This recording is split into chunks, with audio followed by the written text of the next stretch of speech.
नमस्कार दोस्तों, स्वागत करता हूं आपका हमारे YouTube चैनल पर फिर से। आज मैं आपके लिए पॉलिटी के फिर से क्वेश्चन लेके आया हूं। पिछली क्लास में मैंने 10 क्वेश्चन लिए थे जो बहुत ही अच्छे थे। इस वाले वीडियो में भी बहुत अच्छे क्वेश्चन लेके आया हूं, तो आपको अच्छे लगेंगे, आपकी तैयारी के लिए अच्छे साबित होंगे। तो चलिए फर्स्ट क्वेश्चन से स्टार्ट करते हैं।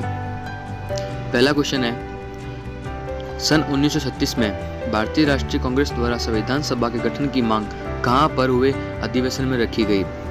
तो जो सन 1936 में भारतीय राष्ट्रीय कांग्रेस की संविधान सभा की बैठक की मांग थी वो सर्वप्रथम फैजपुर में रखी गई थी, फैजपुर अधिवेशन में। तो इसका आंसर 3 होगा, फैजपुर।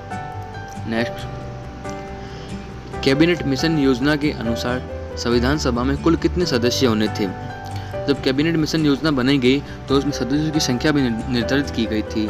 तो टोटल 389 सदस्य होने थे, जिसमें 292 ब्रिटिश भारत के और 93 राजा रजवाड़े थे, और वहीं कमिश्नर के 4 सदस्य होने थे।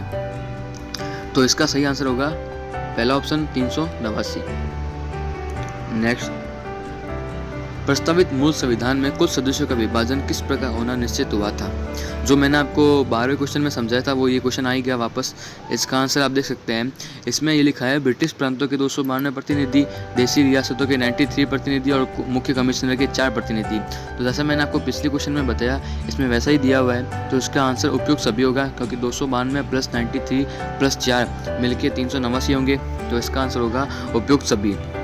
नेक्स्ट क्वेश्चन, संविधान सभा के विभिन्न प्रांतों के लिए 292 सदस्यों का निर्वाचन होना था। इसमें से कांग्रेस के कितने प्रतिनिधि निर्वाचित होकर आए? तो जब संविधान सभा में वोट हुए, 292 सदस्यों का निर्वाचन होना था, तो उसमें जो कांग्रेस को सीट मिली थी वो 208 थी। तो इसका ऑप्शन होगा 2 राइट, 208। नेक्स्ट, पुनर्गठन के फलस्वरूप वर्ष 1947 में संविधान सभा के सदस्यों की संख्या कितनी रह गई थी? जब संविधान सभा का पुनर्गठन हुआ था तो मुस्लिम लीग ने अपनी जो सीटें थी वो अलग हो गई थी। तो उसके उपरांत जो 389 सीटें थी हमारी टोटल, तो उसमें से मुस्लिम लीग हटने के बाद हमारी टोटल जो सदस्य संख्या थी वो 299 रह गई थी। तो इसका आंसर होगा ऑप्शन नंबर 2। नेक्स्ट, संविधान सभा पुनर्गठित में देशी रियासत के लिए कितने प्रतिनिधि थे? तो जैसा कि आपको पता है 389 सदस्य टोटल थे पहले, फिर उसमें से राजा रजवाड़ों के 93 थे, जिसको हम देशी रियासत भी बोल सकते हैं। अब 93 में से जब मुस्लिम लीग अलग हुई तो उसमें राजा रजवाड़े वाले भी कुछ जो प्रांत थे वो चले गए थे उनके पास। तो अब 93 में से 70 ही थे जो संविधान सभा में भारत में देशी रियासत बची थी। तो इसका आंसर होगा ऑप्शन नंबर 2।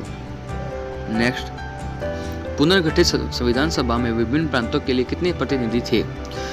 जो अब ये टोटल पूछ रहा है, जैसे कि 389 थे, उसमें मुस्लिम लीग के हटने के बाद जो टोटल सदस्य संख्या थी वो 299 रह गई थी। अब 299 में से जब 70 जो थे वो राजा रजवाड़े बचे, तो 229 क्या होंगे? वो संविधान सभा के प्रांत के बचे थे प्रतिनिधि। तो इसका आंसर ऑप्शन नंबर 2 होगा।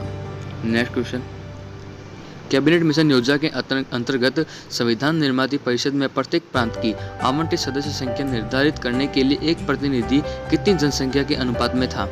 तो जब यहाँ पे जो प्रतिनिधि की बात आई, तब यहाँ पे कैबिनेट मिशन में ही यह निर्णय लिया गया कि प्रत्येक 10 लाख व्यक्ति पर एक व्यक्ति निर्वाचित किया जाएगा, उसको संविधान सभा में भाग दिया जाएगा और उसका निर्वाचन होगा।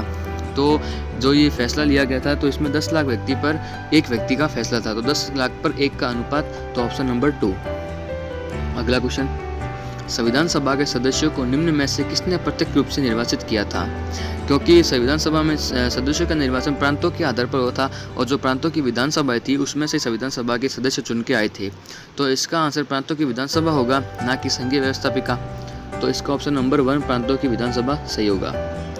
नेक्स्ट, संविधान सभा में किस प्रांत का प्रतिनिधि सबसे अधिक था? प्रतिनिधित्व जो है, क्योंकि जो उस समय भारत की स्थिति थी उसमें संयुक्त प्रांत में सबसे ज़्यादा सदस्य संख्या थी, और जो संयुक्त प्रांत है वो अभी हमारा यूपी कहलाता है, उत्तर प्रदेश। तो उस समय संयुक्त प्रांत में सबसे ज़्यादा प्रतिनिधित्व था, क्योंकि जनसंख्या वहाँ पे अधिक थी, तो उस हिसाब से वहाँ के प्रतिनिधि भी अधिक थे।